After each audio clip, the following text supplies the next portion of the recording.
Welcome to Fox 54 News at 6. I'm Kenesha Dees. We've learned a Tennessee man has accepted a plea deal that will leave him behind bars for almost a decade. The case began in February of 2024 when the Winchester Police Department identified suspected exploitative material online and traced the activity to the Linville community. Investigators later searched Kevin White, pictured here, his home, finding more than 700 photos and videos of child exploitation. White has now accepted a plea deal and will serve 9 years in the Tennessee Department of Corrections.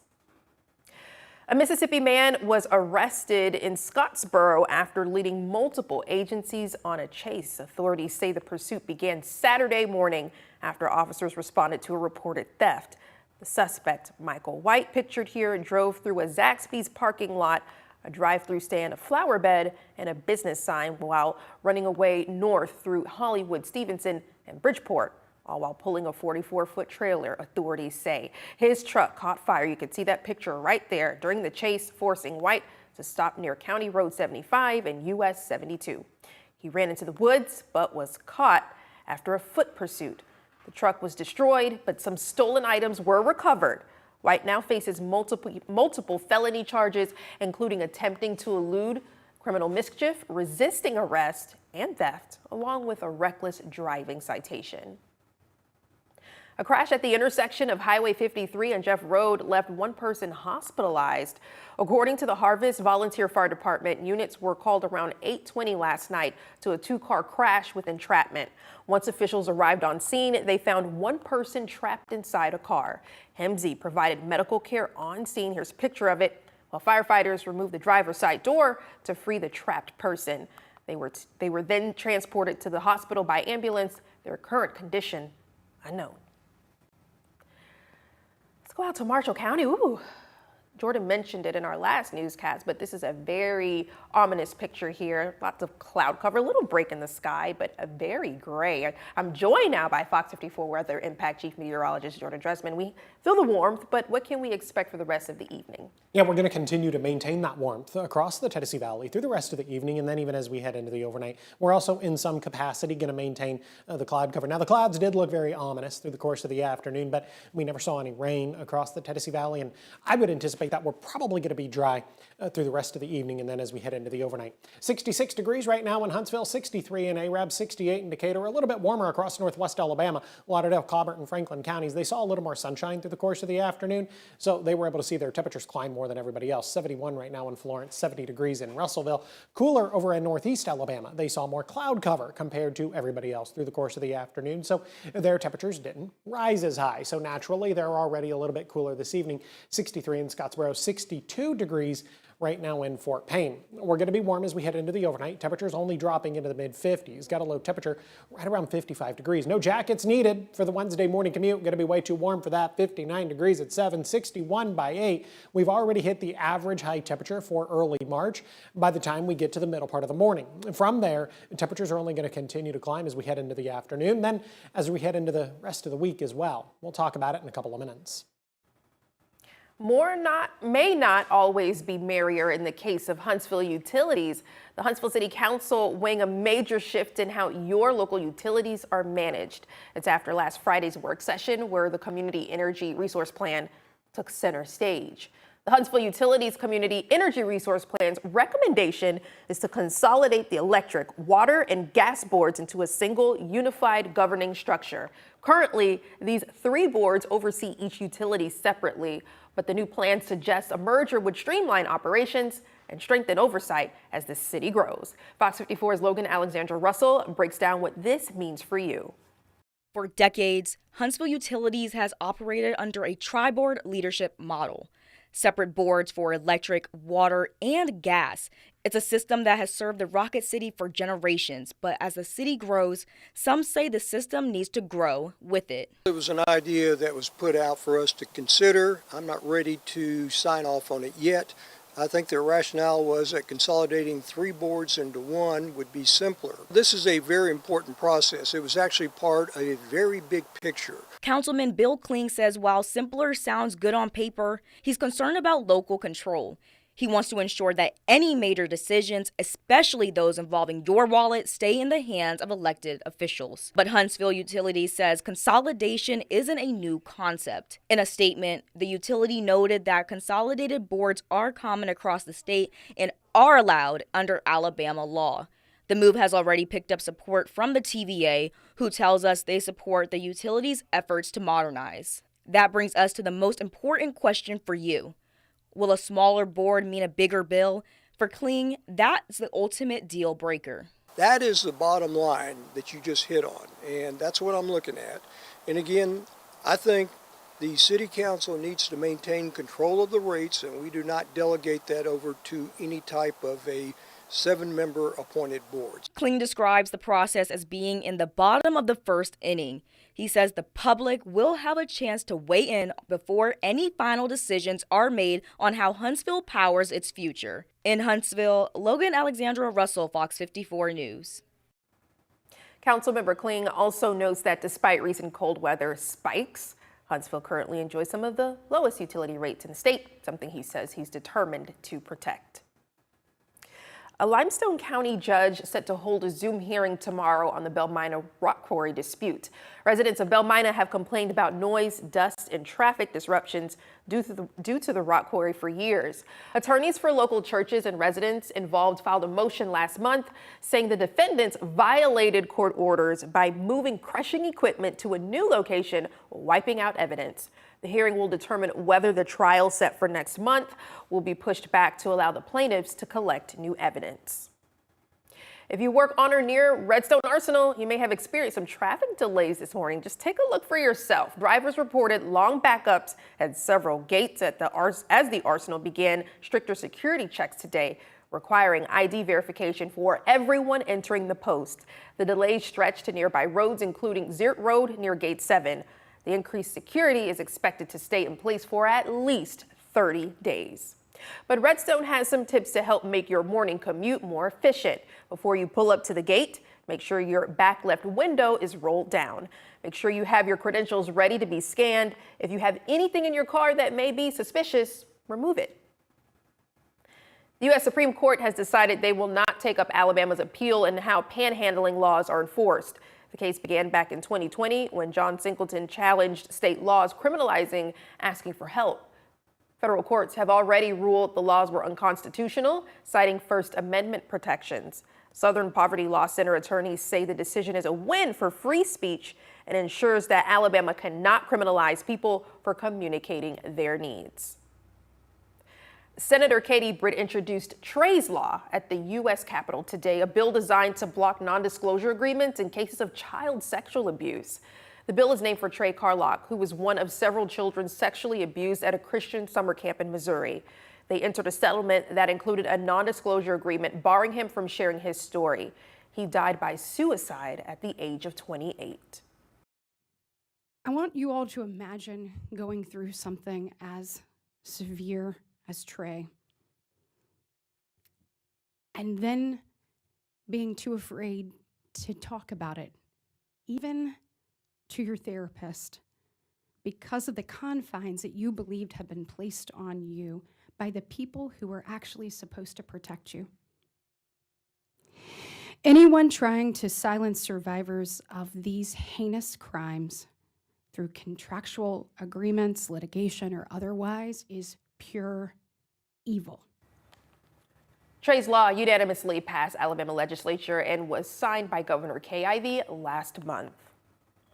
You can catch a special screening of the Alabama Solution, a documentary exposing issues in Alabama's prison system, tomorrow. The show starts at 4 p.m. at the Huntsville-Madison County Public Library, hosted by Jeremy DeVito's campaign team. The Academy Award and Oscar-nominated documentary follows incarcerated men as they expose a cover-up in one of the nation's deadliest prisons. Attendees can join the campaign team, learn more about prison reform efforts, and engage in the conversation after the screening. So I grew up in a family that agriculture meant a lot to us. It was a way of life. And this educator has dedicated 30-plus years teaching it. Now he starts a new chapter. We get to meet this week's Fox 54's top teacher. Stay with us. And the Marshall County Sheriff's Office announced deputies will now respond to animal service calls. We'll tell you all about what this move means later.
Now, Fox 54's Top Teacher.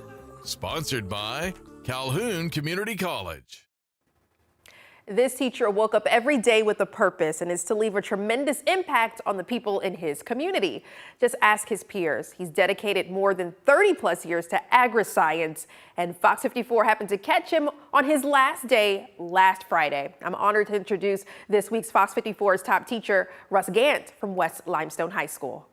For agri-science teacher Russ Gant. How many sets of ribs does a bison have? The end I retire today from West Limestone High School. is only the beginning I'm going to work for Grayson Carter and Son Excavating Service. of a new chapter. Gant dedicated nearly 35 years of teaching, and most of those years he spent cultivating future farmers. My dad was an ag teacher, and my brother was an ag teacher, so I grew up in a family that agriculture meant a lot to us, and it was a way of life. And Gant wants his students to know this way of life, even if they choose a different career path. Mr. Gant was like, do you want to join FFA? And I was like, yeah, that sounds really fun, like something I'd love to do, and I just fell in love with it. It's just learning about new things and how fun he makes it.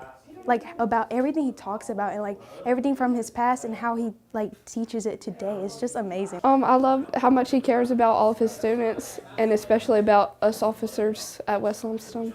Gant's peer, Tim Ferguson, says his caring nature is part of the legacy he leaves at the school. He is like a father figure to so many kids, and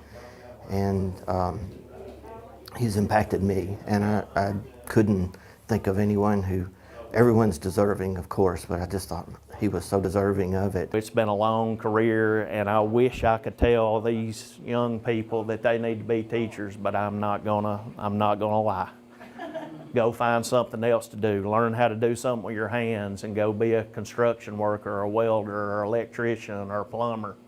Learn a trade, because that's where the future is going to be in the United States. Wow, congratulations, Mr. Gant. Wishing you the best in your next chapter. You can learn more about it, plus full interviews from his students right here on Fox 54 Plus. Download on your TV, watch for free. And don't forget, nominate a Fox 54 top teacher on fox54.com. Coming up, Marshall County deputies are stepping in to handle animal service calls. We speak with the sheriff about that new change. In the meantime, Jordan, how is our weather shaping up? Yeah, we were dry this afternoon. We're going to be dry this evening. We were also warm this afternoon. We're going to be warm this evening, and we're going to stay warm over the next several days. We'll talk about it and the opportunities for rain here in just a couple of minutes.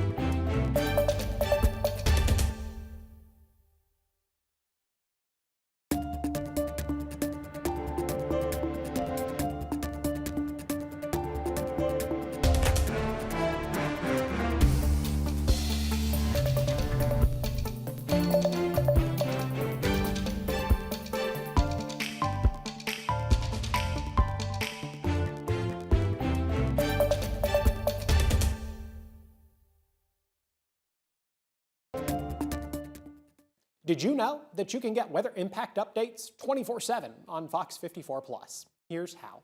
Go to Fox 54 Plus on your Roku, Fire TV, Apple TV, or Samsung.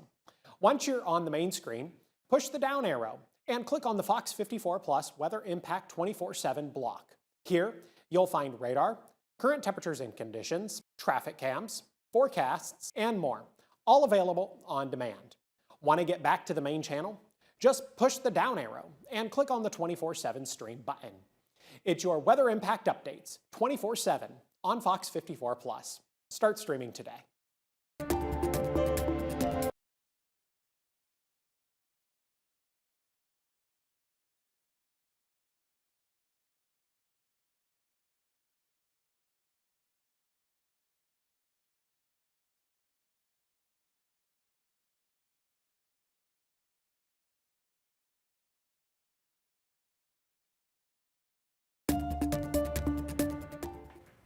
The Marshall County Sheriff's Office announced they would begin responding to animal service calls. In a statement on social media, the office announced the move was made to ensure someone can answer calls when county personnel are not available. For Marshall County Sheriff Phil Sims, with deputies responding to these calls, the office will be able to investigate possible cases of animal abuse or cruelty faster. They'll get a lot more attention. And the reason being, now we got a certified officer who's handling the animal control side of it, the pickup officer and the investigation side. That gives us more opportunity and tools that if a abuse case or a cruelty case exists, then that deputy can take care of it without having to go through an actual animal control officer having to call us. Sheriff Sims says you can call the number you see on your screen for animal control issues at 256-582-2034. Kong, a pet supply company, came through for Huntsville Animal Services last week, donating more than 100 enrichment toys and bags of treats after a surge in incoming animals. Shelter staff say the donation came at a critical time for the shelter. They say the toys are already helping the animals cope with stress, prevent boredom, and improve their overall well-being while they wait to find their forever home. Now, the Tennessee Valley's certified most accurate forecast from the Fox 54 Weather Impact Team. Well, here's a look at our sky from earlier today, just along the parkway. You can see a break in it too, some pretty blue. Compared to the other images we've seen, it's nothing but like ominous, as you would say, cloud cover, but that was a little different change of pace. Yeah, that one was definitely done once we got to the later part of the afternoon, probably at some point after 2 or 3 o'clock, when a lot of the cloud cover began to break and we finally got to enjoy the sunshine. I wish the sunshine would stick around all day. I really do. Maybe for the rest of the week.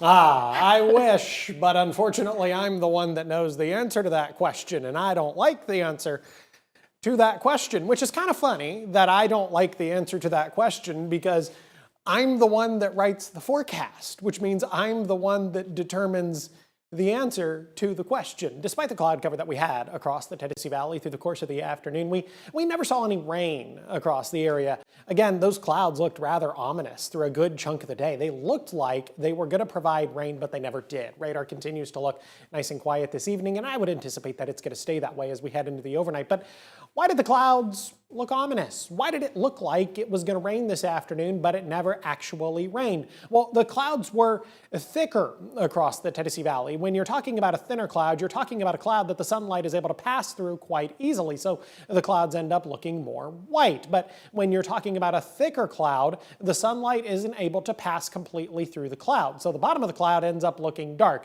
That darkness is actually the cloud's shadow. So when you're looking up at the cloud and you see those dark bases, you're kind of looking at the cloud's shadow. The cloud is thicker because there's more moisture within the cloud. Eventually, that moisture is going to get too heavy and it will fall out of the cloud in the form of a little bit of rain. Not right away though. We're going to be dry on Wednesday. Small chance of rain on Thursday, slightly better chance of rain on Friday. If we get any rain on Friday, I would anticipate that that's probably going to come Friday afternoon and Friday evening. The best chances of rain come at the most unideal time, Saturday, Sunday, and then Monday of next week. So yeah, unfortunately, it does look like we are going to be talking about rain as we head into the weekend. At times, we're probably going to be talking about some periods of widespread rain, especially Saturday and Sunday. We could also get some isolated thunderstorms thrown into the mix as well. As it stands right now, the overall threat for anything severe is going to remain incredibly low. Rain chances continue even as we head into Tuesday of next week. Again, the timing not necessarily ideal, but we really could use the rain across the Tennessee Valley, so we're going to be grateful for it, especially as we get ready to progress into the beginning of the growing season.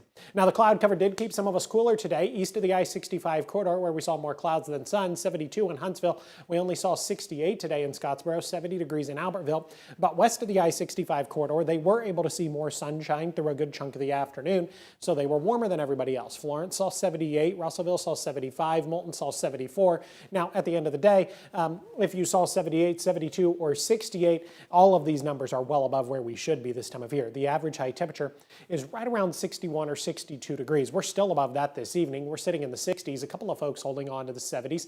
72 in Florence, Russellville, and Moulton, both sitting at 70 degrees. A little bit cooler over in northeast Alabama. Fort Payne currently sitting at 62. We only drop into the mid-50s as we head into the overnight. This number also well above average. The average low temperature for this time of year right around 39 or 40 degrees. 59 at 7, 61 at 8, 65 by 9, 69 degrees by the time we get to 10 o'clock in the morning. 80 degrees on Thursday, that after 78 on Wednesday, 81 Friday, 80 Saturday, mid-70s Sunday and Monday. Every single day through the forecast period is going to be significantly above average. 80 degrees by the time we get to next Tuesday. Well, check this out. The U.S. Space and Rocket Center announced 2 new mascots over the weekend, and the reaction was, well, it was mixed.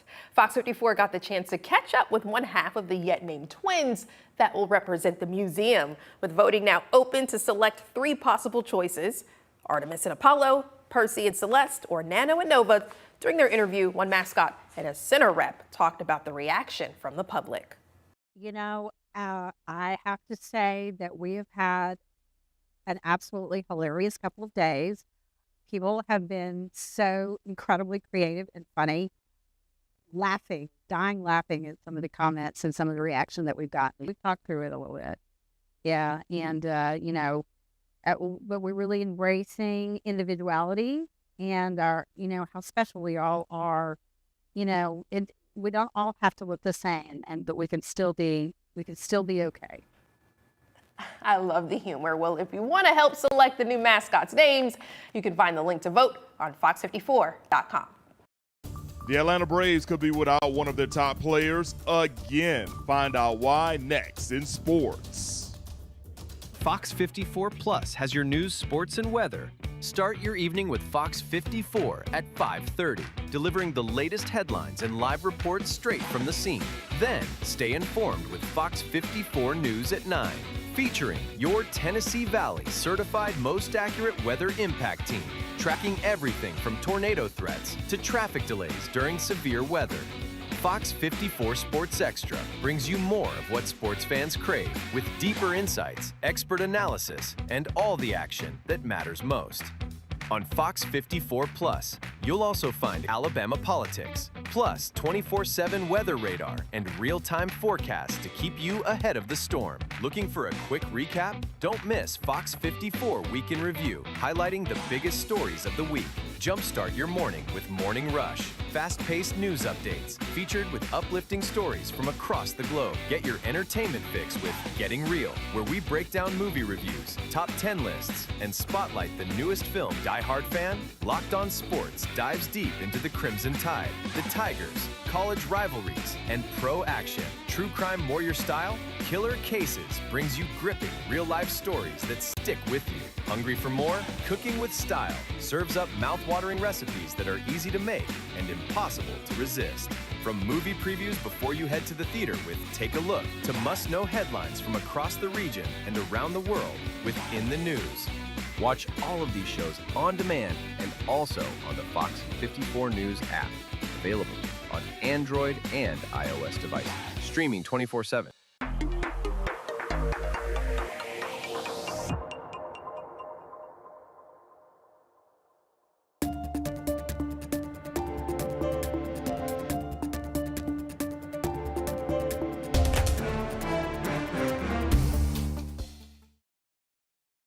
Fox 54 Sports is sponsored by Alpha Insurance.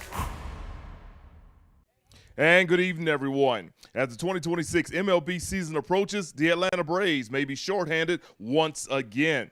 According to ESPN, Jurickson Profar is facing a 162-game suspension after testing positive for performance-enhancing drugs. This is the second straight year this is happening for Profar. Last year, he played in 4 games before being suspended for 80 games. This season, the Braves are planning to move Profar to the DH position primarily. Braves manager Walt Weiss said last month how Profar was a great teammate for being willing to do that. Profar is a great teammate. He showed himself to be a leader on this team last year. Had some tough circumstances, as we know, early on. Came back, an absolute pro and a leader of this team. And I think it shows that in the fact that he's willing to do that. Now, if Profar tests positive for a third time, he will receive a lifetime ban from pro baseball. He was supposed to play in the World Baseball Classic for Team Netherlands. That will also not be happening. Staying in Atlanta, the Falcons are set to play in Madrid in 2026 as part of the NFL's International Series. The Falcons will serve as the home team. No opponent has been named yet, but it's a full circle moment with Atlanta hosting Spain during the World Cup, and now the Falcons taking their game overseas in the fall. Coming up tonight in sports on Fox 54, we'll find out which members of the UAH women's basketball team earn honors from the Gulf South Conference. That does for sports. I'm Mo Carter. Global conflicts aren't just overseas. They can impact life right here at home. Tonight at 9, we'll hear from a local recruiting agent about how current tensions could affect service members and their communities. And we'll take you to the Lieutenant Governor Forum hosted by the Republican Women of Huntsville to hear from the candidates themselves ahead of May's elections. And Owens Crossroads may be getting a new post office. We'll show you the preferred site and why the current facility's cramped conditions have made a replacement so urgent. We'll have all these stories and more for you tonight on Fox 54 News at 9. Before we let you go, check this out. A futuristic gadget for pet owners turning heads. And it sounds like something out of a cartoon. A group named GlocalMe has unveiled the Pet Phone. It is a smart collar that lets you talk to your pet in real time. It can track location, monitor health, and even alert you if your pet is agitated. The smart collar comes, as you see there, in 2 colors and costs about nearly $150 with a 1-year service package. I think I'm gonna pass on that. It seems like it's for cats and dogs, and I'm okay. I don't quite understand. I don't get it. I guess I don't understand its intended, like how would that benefit me or my furry friend? I think that you would be able to actually communicate with it. It might be a speaker on the collar and you actually talk to it. I think it's good for like pets who are outdoors a lot and like roam, but my cat, she's an indoor cat. So. And I don't think Gator would actually listen.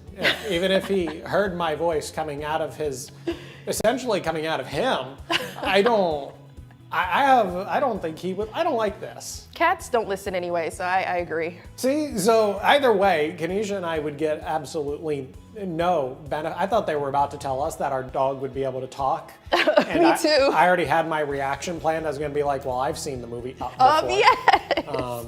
That triggered a childhood memory. It did. It is a great movie. Quick look at the next 7 days. We're going to maintain the warmth. 78 on Wednesday, 80 Thursday, 81 Friday, 80 Saturday. Yeah, we're talking about the 80s Thursday, Friday, Saturday. Don't forget